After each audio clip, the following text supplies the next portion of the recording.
Hi, welcome to my channel Simplisri. இன்றைக்கி ஒரு multipurpose பிரண்டை பொடி தான் பார்க்க போகிறோம். நம்மளுக்கு இது வெயிட் லாஸ்க்கு ரொம்பவே ஹெல்ப் பண்ணும். பேட் கொலஸ்ட்ராலையும் ரிமூவ் பண்ணும். நம்ம உடம்பை ஃபிட்டாக ஹெல்த்தியாக வச்சுக்கும், ஸ்ட்ராங்காக வச்சுக்கும். அதுக்காக தான் இதுக்கு வெஜ்ரவல்லின்னு இன்னொரு பேரும் இருக்குது. இப்போது இந்த பொடி எப்படி பண்ணலான்னு பார்க்கலாம். நம்ம இந்த மாதிரி பண்ணுறதுக்கு முன்னாடி இதில் கொஞ்சம் லேசான அரிப்புத்தன்மை இருக்கும். அதுக்காக நல்லெண்ணெயை ஏதாவது ஒரு எண்ணெய் தடவிக்கலாம். நல்லெண்ணெய் தடவினாலும் நல்லது தான்.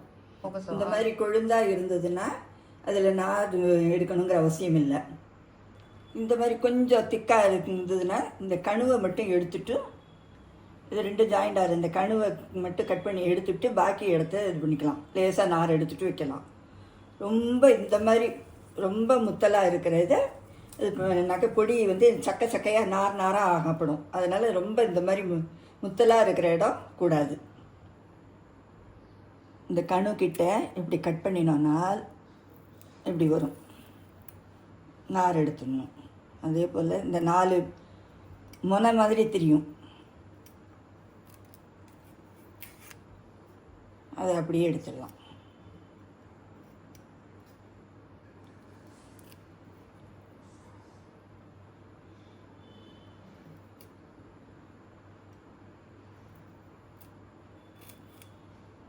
இது கொழுந்தாக இருக்கிறதுனால இந்த ஓரம் மட்டும்தான் வருது. இந்த கணுவை இந்த பக்கம் கொஞ்சோண்டு இந்த பக்கம் கொஞ்சோண்டு அது கட் பண்ணி யூஸ் பண்ணக்கூடாது. கொஞ்சம் இந்த மாதிரி திக்காக இருந்தால் பட்டையாக உறிஞ்சு வரும். இந்த மாதிரி பட்டையாக உறிஞ்சு வரும்.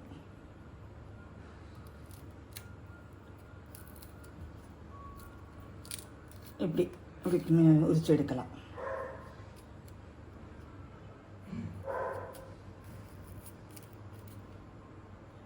இப்போ புரியுறதா?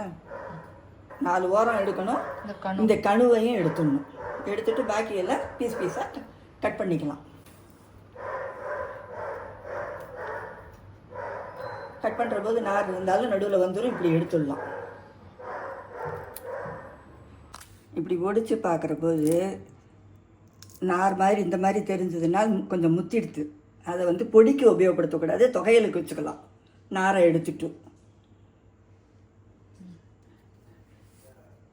இந்த மாதிரி ஒடித்தாலே இந்த மாதிரி வந்ததுன்னா இதை யூஸ் பண்ணக்கூடாது. வெறும் நாராக இருக்கும், முத்தி இருக்கும். அதனால் இது நாக்கு அரிக்கும். இதுவும் பவுடரும் நல்லா வராது. அதனால் இந்த மாதிரி இருந்தால் முத்தல். ஒடிக்கவே வராமல் இருந்தாலும் முத்தல். இப்படி இது பண்ணி பார்த்தோன்னா ஒடிக்க வராது. அந்த மாதிரி இருந்தாலும் முத்தல்.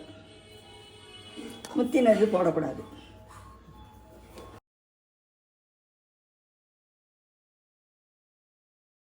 இதுக்கு தேவையான பொருட்கள்: பிரண்டை 1 கப்பு, கடலைப்பருப்பு 3/4 கப்பு, 1/2 கப்பு துவரம்பருப்பு, 3/4 கப்பு உளுந்து. கருப்பு உளுந்தும் போட்டுக்கலாம், வெள்ளை உளுந்து வேணாலும் போட்டுக்கலாம். புளி பெரிய நெல்லிக்காய் அளவு, மிளகு 2 டேபிள் ஸ்பூன், ஜீரகம் 2 டேபிள் ஸ்பூன், பெருங்காயம் 2 டேபிள் ஸ்பூன், பெருங்காய பொடி. கட்டியாக இருந்ததுன்னா ஒரு நெல்லிக்காய் அளவுக்கு கட்டி போட்டு அதை கட் பண்ணி கிள்ளி போட்டு நல்லா பொரிச்சு எடுத்துக்கலாம். எள்ளு 2 டேபிள் ஸ்பூன், கருப்பு எள்ளு வேணாலும் போட்டுக்கலாம், வெள்ளை எள்ளு வேணாலும் போட்டுக்கலாம், அவாவா இஷ்டம். 12 மிளகா வத்தல், கல் உப்பு 2 டேபிள் ஸ்பூன், வெந்தயம் 1 டேபிள் ஸ்பூன், 4 ஆறுக்கு கருவேப்பிலை. பூண்டு வேணும்னா போட்டு நசுக்கிட்டு அதையும் பொரிச்சு எடுத்து போட்டுக்கலாம். நான் இப்போ இதில் பூண்டு போடலை. நல்லெண்ணெய் அப்ராக்சிமேட்லி 3 டேபிள் ஸ்பூன் எடுத்துக்கிறோம். இது பெருங்காயம் புளி பொரிக்கிறதுக்கும் நம்மளுக்கு பிரண்டை வதங்கிறதுக்கும் தேவையான அளவுக்கு தகுந்த மாதிரி எடுத்துக்கலாம். எண்ணெய் காஞ்சதும் பெருங்காயம் கட்டியாக இருந்தால் இப்போ முன்னாடி போட்டு பொரிச்சு எடுத்துக்கணும். நான் பவுடர் இப்போ எடுத்துருக்கிறதுனால கடைசியில் போட்டுக்க போகிறேன். இப்போ புளியை இந்த மாதிரி கிள்ளி கிள்ளி கோது கொட்டையெல்லாம் இல்லாமல் பொரிச்சு எடுத்துக்கணும். அடுப்பை மீடியமில் வச்சுக்கணுமா? ஆமாம், அடுப்பை மீடியமில் வச்சுக்கணும். அப்போ தான் கருகாமல் இருக்கும். இந்த மாதிரி பொரிஞ்சதும் எடுத்துடணும். அந்த எண்ணெயிலேயே இந்த பிரண்டையை போட்டு அடுப்பை நல்லா சின்னதாக வச்சுக்கிண்டு இதோட நல்ல நிறம் மாறுற மாதிரி வதக்கணும். பச்சை இருந்தால் நாக்கு அரிக்கும். அந்த அரிப்பு போகிறதுக்காக தான் இதையும் நல்லா வதக்கணும். புளி சேர்க்கறதும் அந்த அரிப்பு இல்லாத இருக்கிறதுக்காக தான். இப்போ நல்லா நிறம் மாறி வந்துடுச்சு. இன்னும் 2 பெரட்டிட்டு எடுக்கணும். அதுக்குள்ளே நான் பெருங்காயம் பொடியாக வச்சுருக்கிறதுனால இதில் போட்டேன்னா எண்ணெயில் அந்த பெருங்காயம் பொரிஞ்சுடும். அதனால் இதோட சேர்த்து போட்டு பொரிச்சுட்டு எடுத்து வச்சுருவேன்.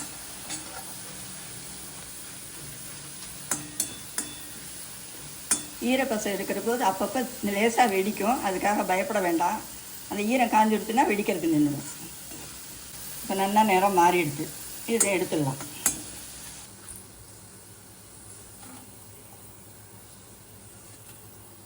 எண்ணெயிலேயே மிளகு, இந்த எண்ணெயிலேயே மிளகை போட்டு வறுத்துக்கணும். பாதி வெடிக்க ஆரம்பிக்கிற போது இதுலேயே மிளகாயையும் போட்டுடலாம். மிளகாய், கருவேப்பிலை எல்லாம் போட்டுடலாம். அதில் இப்போ வெடிக்க ஆரம்பிக்கிறது. வெடிக்க ஆரம்பிச்சது அடுப்பை நல்லா சிம்மில் வச்சுட்டு கொஞ்சம் நல்லா இது மிளகாயும் சேர்ந்து வறுபடுற அளவுக்கு வறுத்துடணும்.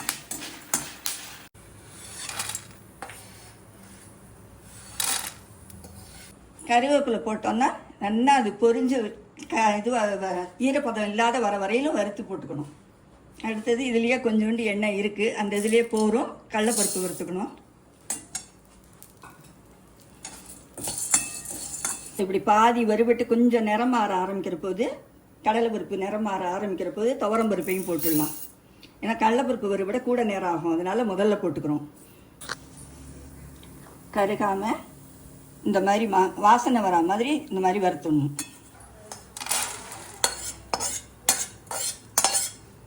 இது எல்லாமே ட்ரை ரோஸ்ட் தான். அதனால் இன்னும் எண்ணெய் வேணுங்கிறது இல்லை.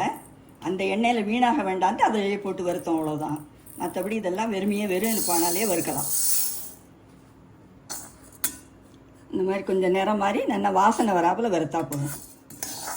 அடுத்தது ஜீரகம் போடுறேன். இது ரொம்ப வறுக்க வேண்டாம்.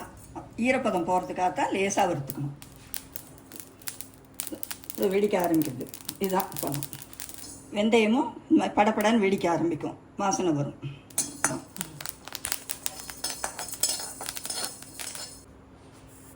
எள்ளு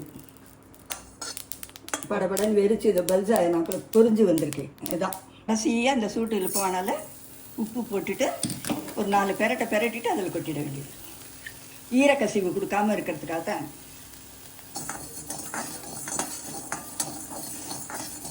எல்லாம் நல்லா ஆறினதுக்கப்புறம் உப்பு, மிளகாய், புளி 3ஐயும் ஒரு ஓட்டம் ஓட்டின்ட்டு இந்த பிரண்டை மிளகு போட்டு நல்லா கொஞ்சம் இது பாதிக்கு மேலே பவுடர் ஆனாப்புல மசிச்சுட்டு அதுக்கப்புறம் பருப்பை போட்டு நம்ம இது பண்ணோன்னா வேணுங்கிற லேசாக ரொம்ப நைஸாக இல்லாமல் கொஞ்சம் குறப்பாக பொடி பண்ணி எடுத்து வச்சு ஆறினதுக்கப்புறம் ஏர்டைட் கண்டெய்னரில் போட்டு வச்சிங்கன்னா 6 மாதம் ஆனாலும் வீணாகாது.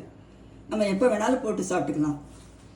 இந்த பிரண்டை பொடியை வாரத்துக்கு 2 தடவையாவது சாப்பிட்டுக்கிட்டு உடம்பில் இருக்கிற வலி வாய்வுகள் எல்லாம் நீங்கிடும். மூட்டு வலி, எலும்பெல்லாம் வலி நீங்கி பலப்படும். ஜீரண சக்தியை கொடுக்கும். உடம்புக்கு எடை குறையும். அதனாலேயே இதுக்கு வஜ்ரவல்லின்னு சொல்லுவாள். பசியை தூண்டும். ஜீரண சக்தி, நல்ல ஜீரண சக்தி கொடுக்கும். எல்லாத்துக்கும் நல்லது. எல்லா விதமான நோய்களுக்கும் நல்லது. இது வாரம் 2 முறையாவது கட்டாயம் சாப்பிட்ணும். மழை நாளில் தான் நிறையா கிடைக்கும். அந்த சமயத்தில் நம்ம இந்த மாதிரி பொடியாக பண்ணி வேணுங்கிற போது தொகையில் அரைச்சிக்கலாம். அது 1 நாள் 2 டேஸ் தான் வச்சுக்க முடியும். இந்த மாதிரி பொடி பண்ணி வச்சுட்டு 6 மாதம் 1 வருஷம் வேணாலும் வச்சுக்கலாம். அதனால் இதை சேவ் பண்ணி வச்சுக்கிட்டு 1 மாதத்துக்கு வெளியில் வச்சுட்டு பாக்கியை ஃப்ரிட்ஜில் வச்சுக்கலாம். அதனால் கிடைக்கிற போது கிடைக்கிறது வேஸ்ட் பண்ணாமல் நம்ம நல்லா யூஸ் பண்ணிட்டோம்னா நம்ம உடம்புக்கு நல்ல ஆரோக்கியத்தையும் உடம்பு தெம்பும் கொடுக்கும். பிரண்டை பொடியை சாதத்தில் போட்டு கலந்து நல்லெண்ணெயும் கொஞ்சம் நெய்யுமா குத்தி பிசைஞ்சு சாப்பிடலாம். இட்லி, தோசை அந்த மாதிரி டிஃபன் இதுக்கு எல்லாம் தொட்டுக்கிட்டு மிளகாய் பொடி மாதிரி இதையும் பொடியாக யூஸ் பண்ணி சாப்பிடலாம். எல்லாரும் கட்டாயம் யூஸ் பண்ணாக்க உங்களுக்கே தெரியும் இதோட பெனிஃபிட்ஸ் எவ்வளோ நல்லா எஃபெக்டிவாக இருக்குதுன்னு நல்லா தெரியும். அதனால் எல்லோரும் உபயோகப்படுத்தி சாப்பிட்டு பார்த்துட்டு சொல்லுங்கள்.